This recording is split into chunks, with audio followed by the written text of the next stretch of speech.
Thank you so much for watching AARP Real Possibilities. We are talking about a topic that is right upon us, and that is Medicare enrollment. And there's information that you need to know that you can share with others, whether you are on Medicare or going to be on Medicare, or thinking about Medicare. You want to make certain that you stay tuned and listen to our two experts today talk about everything you need to know about Medicare.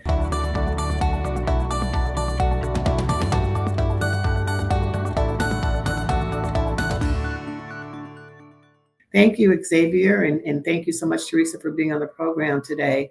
Tell the audience a little bit about how both of you, either we got involved with Medicare. How did you first get involved with this very, very, very hot topic? Teresa, do you want to go first? Sure. Well, I started with Medicare because I started as a volunteer, I saw it in the newspaper, and I decided that I could watch and see what it is, what is it all about. So I started volunteering, and fortunately for me anyways, the person that trained me, it was through Michigan Medicare Medicaid Assistance Program, and they were able to train me. And then she left, went to hospice, so I was able to fill in her position at the Illinois Department on Aging, working part-time, and I was there for a while. And then and now I came into Wellwise Services, working full-time as a MAP regional coordinator. Great, thank you for that. We appreciate you volunteering. Mm-hmm. Xavier, you're with AARP. How did you get involved with Medicare? Yes, so back in 2017, I accepted a role with the SHIP program, the State Health Insurance Assistance Program in Missouri, where I oversaw a component of the grant that really pertained to Medicare preventative services and assistance programs that one may qualify for. I also covered part of the state, oversaw all the marketing aspects for the program, and became a trainer also for the program. And so from there, I just continued my career in the Medicare space and benefits space.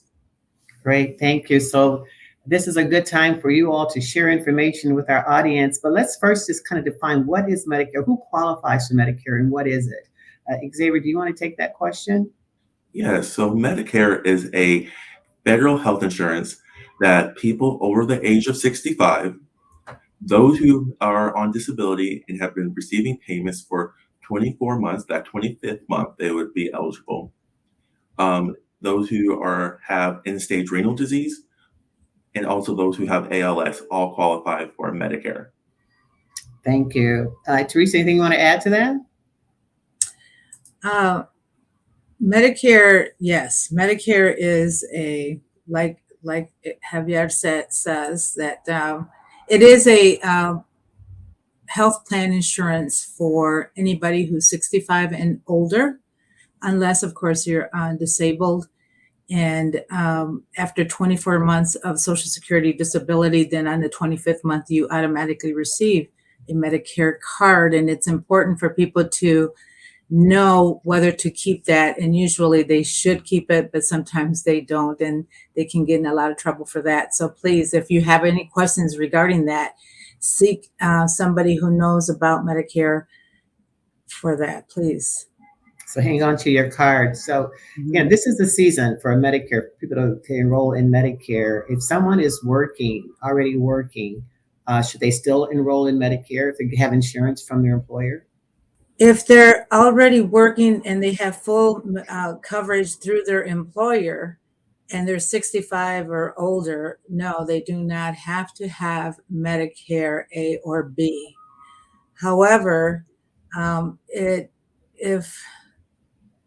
a lot of times, especially if you're a spouse and you're being covered by your spouse's employer insurance because he's still working or she's still working, then it's important for you to know or understand that if you are receiving Social Security, you will receive a Medicare card in the mail automatically if you're turning 65, because Social Security, Medicare doesn't know that you're covered with another insurance. So if that happens and you have questions, again, go to a SHIP representative or a MAP counselor for that. They'll be sure to help you. So, Xavier, if I already have a Medicare plan and it's open enrollment, then do I just ignore that or should I review my plan? What would you suggest? It is very important to review your plan every single year. Our health changes every single year. So you need to make sure that your plan that you are on currently cover your current health needs. Plans also change what they cover year to year. So it may be that you have a medication that is currently covered, and next year it may not be covered. Or maybe your pharmacy that you like to go to may no longer be in network.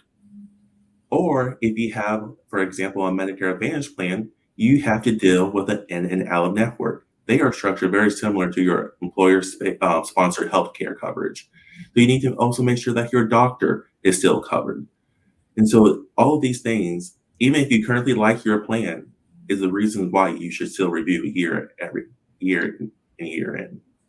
There's so many different, it appears as though this is for some people, I know you all live and breathe this every day, but you've got Medicare Part A, Medicare Part B, Medicare Part C, D. How do you decide, even what questions to even ask to get the right kind of information? Where do you begin?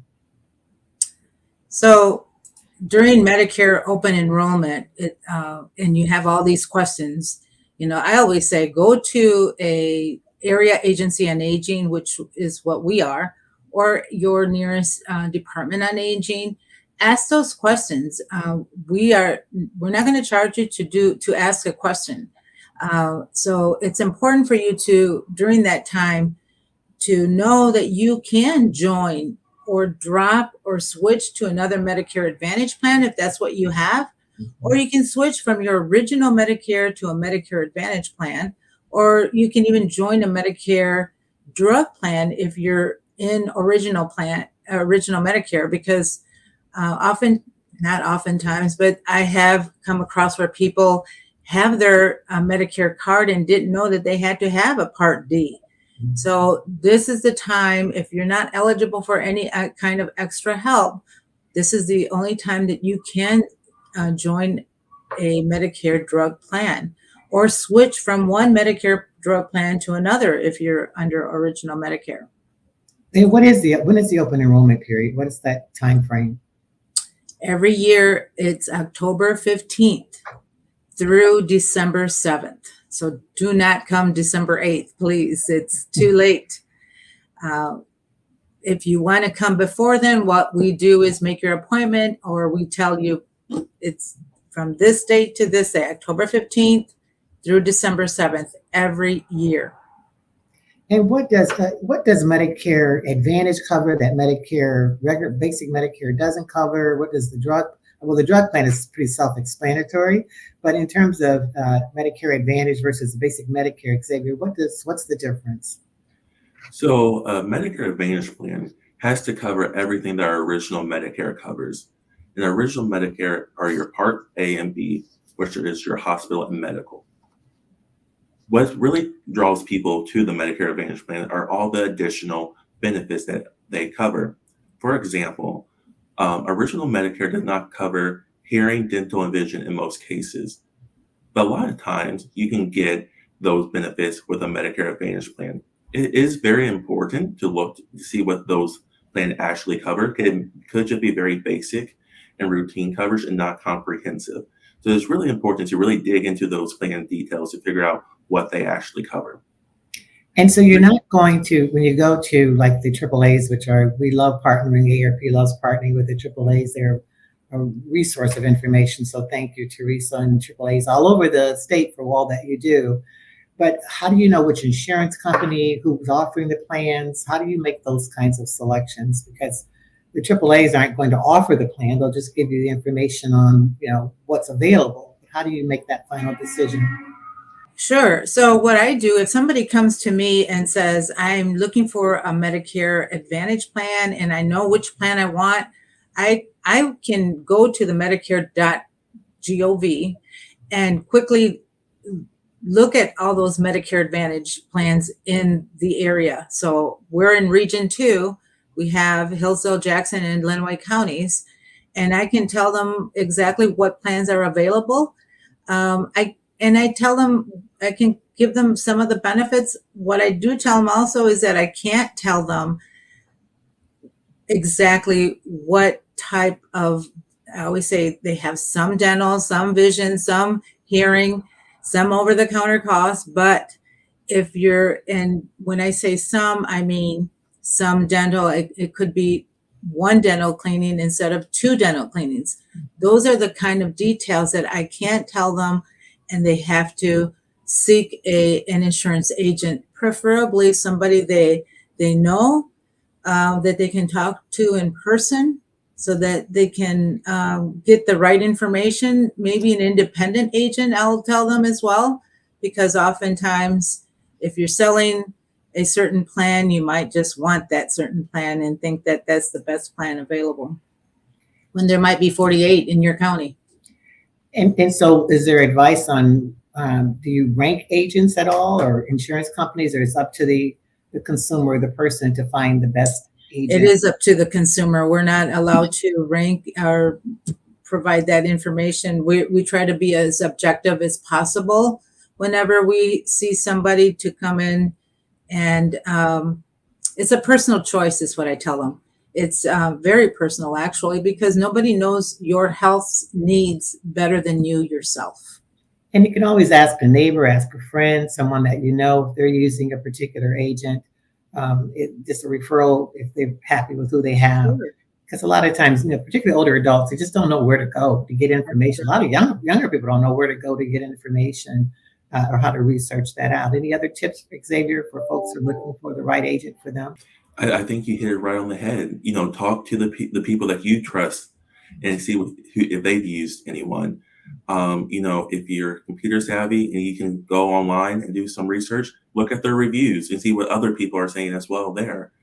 And so, yeah, just shop around. Exactly. And share the information, let people know. And those dates again, for open enrollment are October 10th through the October 15th. October 15th, but I always start early, October 15th. Oh yeah, October 15th. The dates again. December 7th. Yes. All right. And if people don't come in or check out their Medicare status at that time, they literally cannot do it any other time. Is that correct? If they do not have any extra help, and by extra help, that means it's a lower income subsidy application that you can do through Social Security Administration, or go to any of your area agencies on aging or Department on Agings, and they will help you get that done. But if you don't have that extra help, then yes, this is the only time to change your Part D to a Part C, or to change it to a different Part D. It's the best time to do it. So we talked about the Advantage program. So what's the difference between a D and C? Is it hospitalization, drugs? What's the difference between those two programs, Medicare programs? Part C is a Medicare Advantage plan, and oftentimes they have a Part D with it. They don't always have a Part D with it, so make sure that yours does. And those are the ones that have out-of-pocket costs, and they have copays. Every time you visit your doctor, your primary care physician, you might have a copay anywhere from $0 to $25. If you visit a specialist, it'll be $40 to $65. It goes on and on, with out-of-pocket maximums anywhere from $3,400 to as much as $10,000 for the year. And so, folks, so again, I want to just be real clear about this. If someone is working, or they're covered under their spouse's insurance, is that primary, or is Medicare primary for that individual? Medicare, as usual, is always primary if you have an employer plan. The Medicare, well, I shouldn't say always. Most of the time that I have seen it, it has been primary. What you have is a card with your employer plan. I always tell them, pay attention to what your employer is sending you, what insurance. If you have a Blue Cross or whatever plan that you have, make sure you pay attention to the policy, read the policy. If you don't know what it is, ask those questions with your benefits office, your administrator, and find out. But usually Medicare is primary, even though you may not show your Medicare card, and you're only showing the card that your employer gave you. It works like in the background is how I tell them. Thank you. And how there's some doctors, right, Xavier, who don't take Medicare, who there people might run into some problems, or some physicians may not accept Medicare. Is that correct?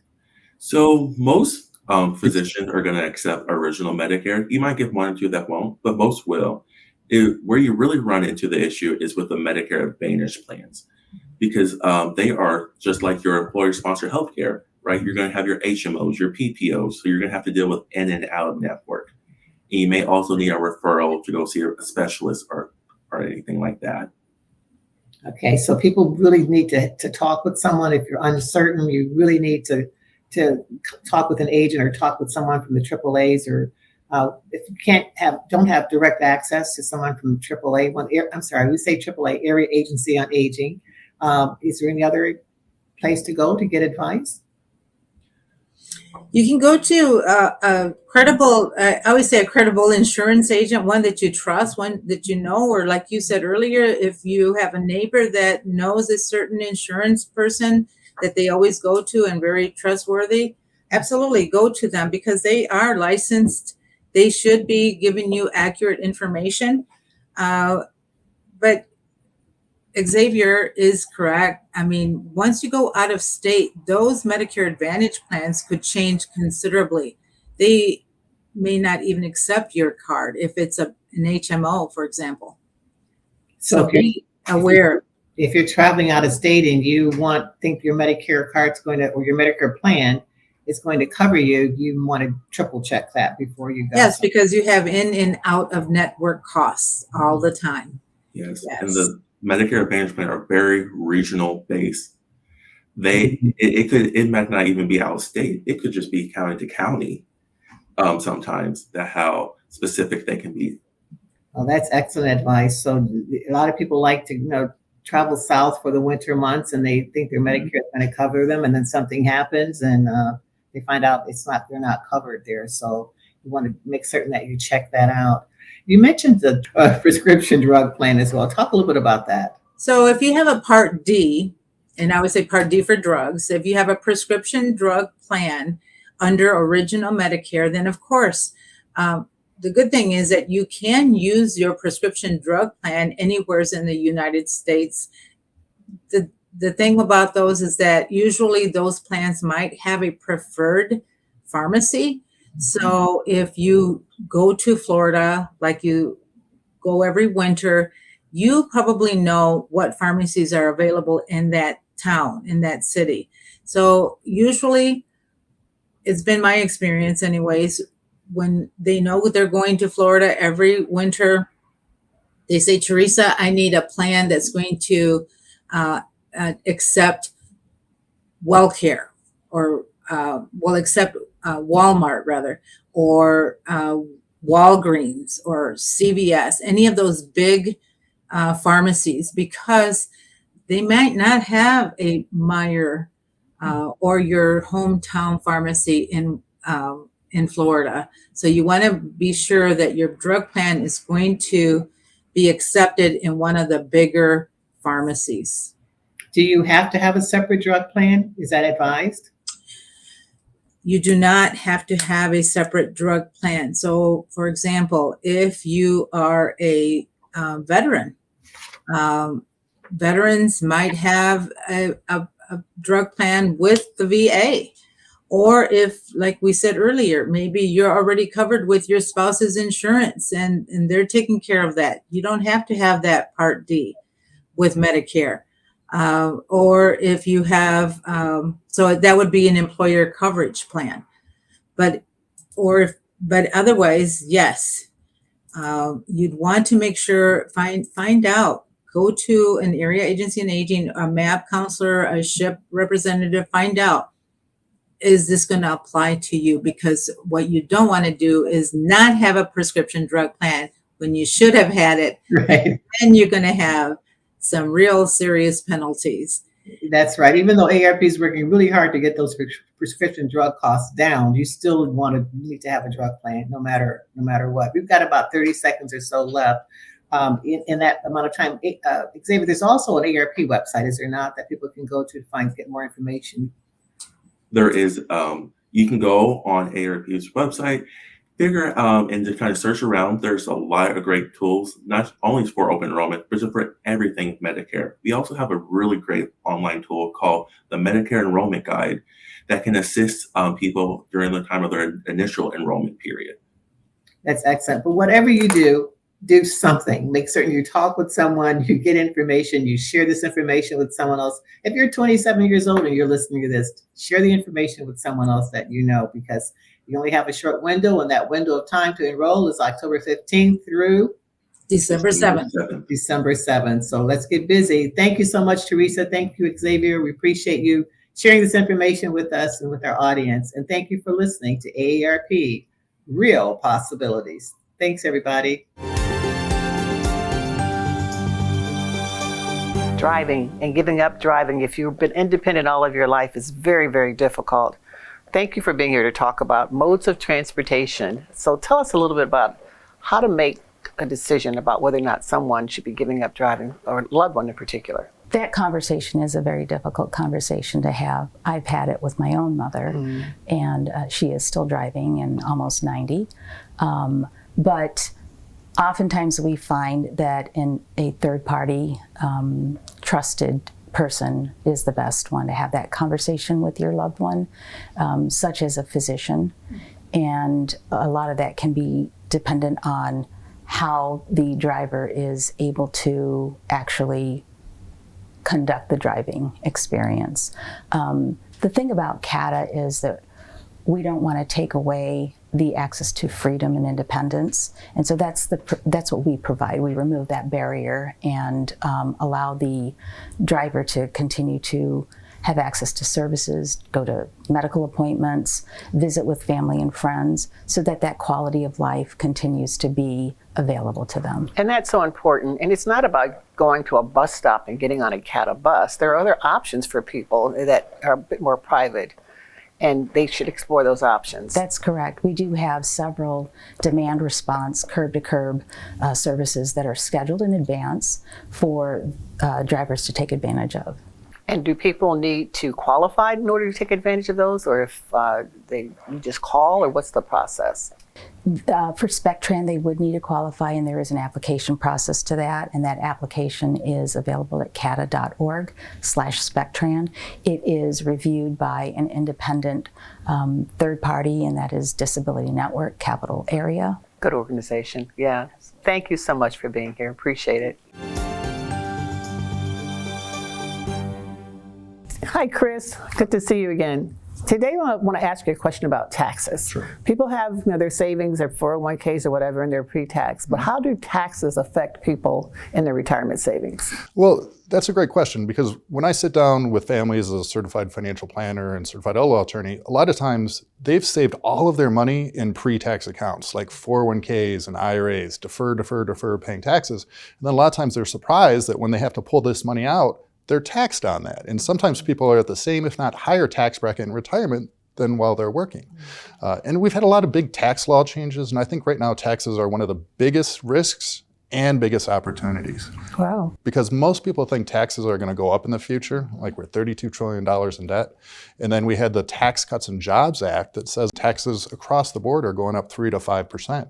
And so that means if you're pulling money out of your 401k, out of your IRA, they're going to be taxed more, because if taxes go up, the value of those accounts go down. And there are accounts where you can put your money in post-tax before it, so then you don't have to pay taxes. So that's something you need to talk to your financial planner about, whether or not you want to do the pre-tax or the post-tax, correct? Correct. And also it's about having an IRA exit strategy, where maybe we do something like a Roth conversion, where we take money from the pre-tax account, we look at the tax bracket, and then we move that or convert that over to the Roth IRA, which now can grow tax-free. And there's so many, this is a complex issue. People think they can do it on their own, but there's so many changes in the law, as you mentioned, that people don't want to try that on their own. What do they look for if they're looking for a financial planner? Right. So really what you should be looking for is what's called a certified financial planner. We have to be peer reviewed, sit down and take a 6-hour exam. Maybe half of the advisors that take that exam actually pass it. But that's where if you're working with a CFP, you know you're working with someone who really specializes in this area. Good advice. Thanks so much. Appreciate it. Thank you. Hello, I'm here to talk to you about gout. Gout is a painful inflammatory condition that is caused by the buildup of uric acid crystals in the joints. The hallmark symptom of gout is a sudden, severe joint pain that is often described as a throbbing sensation. The pain typically starts at night and reaches its peak within a few hours. The affected joint becomes tender, swollen, and very sensitive to touch or movement. Gout typically affects the big toe. However, it can also affect other joints such as your wrists, your ankles, your knees. It's important with proper management to prevent recurrent attacks. Treatment of gout focuses on managing acute flares and preventing recurring attacks. During acute flares, medications such as NSAIDs, ibuprofen, indomethacin can be used to reduce pain and inflammation. Colchicine, it's another anti-inflammatory medication that can be used to relieve symptoms during acute flares. There are certain lifestyle changes that can prevent recurring gout attacks. Avoiding purine-rich foods such as red meat, seafood, or alcohol, maintaining a healthy weight, exercising regularly, and hydrating adequately. For people who have recurrent attacks, it's important to start a therapy that will decrease uric acid in the blood. Allopurinol is a medication that is typically used for that purpose. If you have any questions, contact your primary care provider or ask for a referral to a rheumatologist near you.